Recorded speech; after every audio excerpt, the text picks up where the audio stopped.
ہمیں کثرت سے اللہ کے نبی پر درود بھیجنا چاہیے۔ حضور صلی اللہ علیہ وسلم کا فرمان ہے کہ جو کثرت سے درود میرے اوپر بھیجے گا وہ قیامت کے دن میرے قریب ہوگا۔ وسلم نے فرمایا کہ بڑا بخیل ہے وہ شخص جس کے سامنے میرا نام آئے وہ مجھ پر درود نہ بھیجے۔ تو بھائی بخیلی، کنجوسی، تنگ دلی وسلم کی محبت میں نہیں، حضور کے ساتھ عقیدت ہے، محبت ہے، پہلے سے زیادہ ہمیں درود پڑھنا چاہیے۔ آج 100 مرتبہ پڑھا ہے نا، تو کل کو 200 مرتبہ، آج 500 مرتبہ پڑھا ہے، کل کو 1000 مرتبہ۔ دن بدن درود اللہ کے نبی پر ہمیں زیادہ سے زیادہ پڑھنا چاہیے۔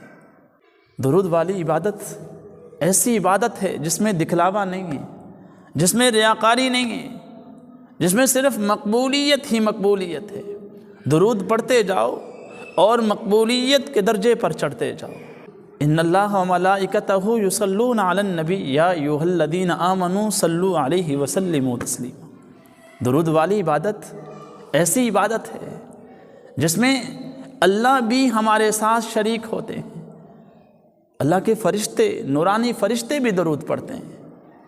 اللہ کی بذات خود جو ذات ہے وہ بھی حضور صلی اللہ علیہ وسلم پر درود پڑھتے ہیں۔ ہمیں بھی پہلے سے زیادہ درود پڑھنا چاہیے۔ حضور صلی اللہ علیہ وسلم کا فرمان ہے کہ اللہ نے زمین پر فرشتوں کی ڈیوٹی لگائی ہوئی ہے، جو درود پڑھتا ہے وہ درود مجھ تک پہنچایا جاتا ہے۔ رسول اللہ صلی اللہ علیہ وسلم مسجد نبوی میں تشریف لائے۔ حضور منبر کی پہلی سیڑھی پر حضور نے پاؤں رکھا، فرمایا آمین۔ دوسرا پاؤں رکھا، فرمایا آمین۔ تیسرا پاؤں رکھا، فرمایا آمین۔ صحابہ نے تعجب کیا، یا رسول اللہ ہم آج کے آپ کے ان الفاظ کو سمجھے نہیں۔ اللہ کے نبی نے فرمایا جبرائیل امین میرے پاس حاضر ہوئے، میں نے منبر کی پہلی سیڑھی پر پاؤں رکھا تو جبرائیل علیہ السلام نے فرمایا کہ یا رسول اللہ ہلاک ہو وہ شخص جو آپ کا نام سنے اور آپ پر درود نہ بھیجے۔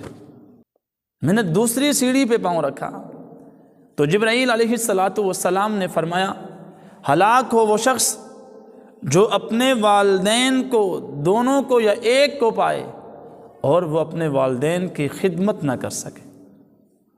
میں نے تیسری سیڑھی پہ پاؤں رکھا تو جبرائیل امین نے کہا کہ ہلاک ہو وہ شخص جو رمضان مبارک کا مقدس مہینہ پائے اور اپنی مغفرت اللہ سے نہ کروائے۔ اور حضور جیسی ذات، حضور جیسا نبی مجھے اور آپ کو نصیب ہوا۔ اللہ کا بڑا فضل ہے، مجھے جو شریعت ملی وہ بھی بہت اونچی، جو قرآن ملا وہ بھی بہت اونچا، جو نبی پیغمبر میری قسمت میں آئے وہ بھی بہت اونچے۔ اس لیے ہمیں پہلے سے زیادہ درود پڑھنا چاہیے۔ ہم نماز پڑھتے ہیں، اللہ ہمارے ساتھ نماز نہیں پڑھتے۔ ہم روزہ رکھتے ہیں، اللہ ہمارے ساتھ روزہ نہیں رکھتے۔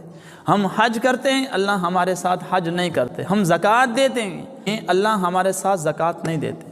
ہم صدقہ کرتے ہیں، اللہ ہمارے ساتھ صدقہ نہیں کرتے۔ لیکن جب درود پڑھتے ہیں اللہ بھی درود والی عبادت میں ہمارے ساتھ شریک ہوتے ہیں۔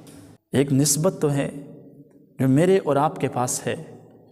اس کے علاوہ کون سے اعمال ایسے ہیں کہ ہم اللہ کو دکھائیں اور اپنی مغفرت کروا لیں؟ اتنی نمازیں ہیں، اتنے روزے ہیں، اتنے ہم نے حج کیے، اتنے ہم نے عمرے کیے، قرآن کریم کی اتنی تلاوت کی، اتنی ہم نے تسبیحات پڑھی، اتنے نوافل پڑھے، ہم نے اتنی نیکیوں کے ذخیرات جمع کیے کہ اللہ کو دکھائیں یا اللہ یہ سی وی ہے، اللہ یہ ہمارے اعمال ہیں، ان کو دیکھ اور ہماری مغفرت کر دے۔ اتنی نیکیاں ہمارے پاس ہیں؟ نہیں، میرے پاس تو نہیں ہے۔ ہاں یہ ہے حضور سے جو نسبت ہے نا، وہ نسبت ہے بس۔ لکھنے والے نے لکھا کہ نسبت مصطفیٰ بھی بڑی چیزیں ہیں، جس کی نسبت نہیں اس کی بخشش نہیں، خود خدا نے نبی سے یہ فرما دیا جو تمہارا نہیں وہ ہمارا نہیں۔ نبی سے محبت اللہ سے محبت ہے، نبی کی اطاعت اللہ کی اطاعت ہے، نبی کی فرما برداری اللہ کی فرما برداری ہے۔ اس لیے ہمیں پہلے سے زیادہ حضور صلی اللہ علیہ وسلم پر درود پیش کرنا چاہیے۔ فرمایا درود ہیں تو سب کچھ ہے، درود نہیں تو کچھ بھی نہیں۔ میری زبان میں درود ہیں تو میں خطیب ہوں۔ فرمایا درود ہیں تو سب کچھ ہے، درود نہیں تو کچھ بھی نہیں۔ تو بھائی درود والی جو عبادت ہے یہ بہت عظمت والی عبادت ہے، مقبولیت والی عبادت ہے، اس میں ریاکاری نہیں ہے۔ درود ہیں تو سب کچھ ہے، درود نہیں تو کچھ بھی نہیں۔ درود والی عبادت اتنی عظیم، اتنی مقدس عبادت ہے۔ آج ہم سیاست پہ گفتگو شروع کر دیں نا، کئی گھنٹے گزر جاتے ہیں، ہزاروں منٹ، ہزاروں سیکنڈ، ہزاروں دن گزر جاتے ہیں، ہماری وہ باتیں ختم نہیں ہوتی۔ لیکن ہمیں دیکھنا یہ ہے کہ ہم اللہ کے حضور کی ذات پر ہم کتنا درود بھیجتے ہیں۔ دعا بھی ہمیں مانگنی چاہیے، سنت طریقے کے مطابق مانگنی چاہیے۔